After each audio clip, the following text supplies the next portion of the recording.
The first time my hands touched the steering wheel alone, the sun was already too bright for my fear to hide, and yet my chest felt like it was collapsing inward, as if I were about to fail something far bigger than a driving test. I did not know it then, but that ordinary afternoon would quietly split my life into a before and an after, not because I passed or failed, but because of what happened on the ride home with the man who had been teaching me how to drive and, unknowingly, how to stand on my own. If you believe in kindness, second chances, and the quiet moments that change lives, please like, comment, share, and subscribe to the channel Kindness Touch. Your support helps these stories reach hearts that need them. My name is Arman Halim, and at 19 I carried more weight than my thin shoulders showed. My father had died 3 years earlier from a sudden illness that left our house echoing and unfinished, and my mother worked long hours at a textile warehouse, her eyes always tired but determined. Driving was supposed to be a simple step toward adulthood, just another skill everyone else seemed to collect easily, but for me it felt like a final exam on whether I could take care of myself and, someday, her. I had failed my first driving test months earlier, freezing when the examiner raised his voice, my palms sweating so badly I could barely grip the wheel. Since then, shame followed me everywhere, especially on the bus rides to my part-time job, watching people my age glide past in cars I could not yet claim. That was when I met Rafael Cortez, my driving instructor. He was in his late 50s, with silver hair that refused to stay combed and hands marked by years of work. He moved slowly but spoke with certainty, and his presence filled the car with an unexpected calm. Unlike the instructors who barked instructions and measured mistakes, Rafael watched quietly, letting silence do its work. He never rushed me, never mocked my hesitation, and when I stalled the engine for the third time on a busy street, he simply asked me to breathe and start again. Over weeks of lessons in broad daylight, under open skies and crowded roads, something softened inside me. I began to trust the rhythm of the car and, more importantly, myself. Test day arrived wrapped in harsh sunlight and dry wind. The testing center parking lot buzzed with engines and nerves, but I felt strangely hollow, like all my fear had already burned out. Raphael sat beside me for a moment before the examiner arrived, not saying much, just reminding me with his presence that I was not alone. When the test began, my body moved on instinct. I checked mirrors, signaled turns, and navigated traffic with a focus I had never felt before. The city looked sharper, louder, more alive, as if it knew this mattered. When it ended, the examiner scribbled notes while I waited, heart hammering against my ribs. I passed. The word landed quietly, without fireworks, but it changed the air around me. Relief washed over my body so completely my legs trembled. Outside, Raphael nodded once, a small smile tugging at his mouth, as if this outcome had never been in doubt. My mother was working a double shift and could not pick me up, and the bus route home required 3 transfers under the unforgiving sun. Raphael noticed me standing there, license paper folded in my pocket like a fragile secret, and offered to drive me home. The ride was unhurried, the afternoon stretching long and golden through the windshield.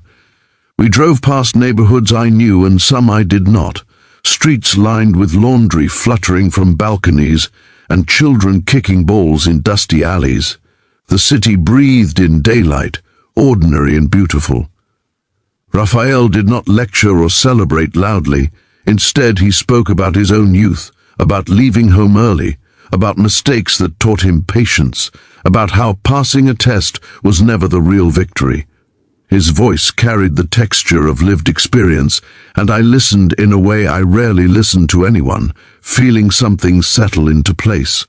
As we approached my street, Raphael slowed the car and pulled over instead of stopping directly in front of my building. He turned toward me with a seriousness that made my chest tighten, not from fear but from anticipation. He talked about responsibility, about how driving was not freedom alone but trust, about how manhood was not proven in a single moment but built through choices made when no one was watching. He reminded me that my mother had carried me through loss without complaint, and that becoming a man meant noticing that kind of strength and honoring it with my actions. The words were not dramatic, but they struck deep, reaching places I had kept guarded since my father's death. In that parked car, under a bright afternoon sky, something shifted. I realized that becoming a man was not about age or licenses or even independence, but about accountability, compassion, and courage. It was about choosing steadiness over fear and showing up even when no one applauded. I stepped out of the car feeling taller, not because I had passed a test, but because someone had trusted me with truth. Raphael drove away with a brief wave, leaving me standing there, license in my pocket, sunlight on my face, and a new understanding in my chest. Life did not transform overnight, but its direction changed. I began driving my mother to work on weekends, watching her relax in the passenger seat, a rare softness replacing her constant alertness. I took on more responsibility at my job, saving money with purpose. When challenges came, and they did, I remembered that afternoon and the calm certainty in Raphael's voice. I learned to pause, to breathe, to choose patience. The city streets that once terrified me became paths I navigated with respect and awareness, each drive a quiet reminder of growth. Months later, I ran into Raphael at a small roadside cafe during a lunch break.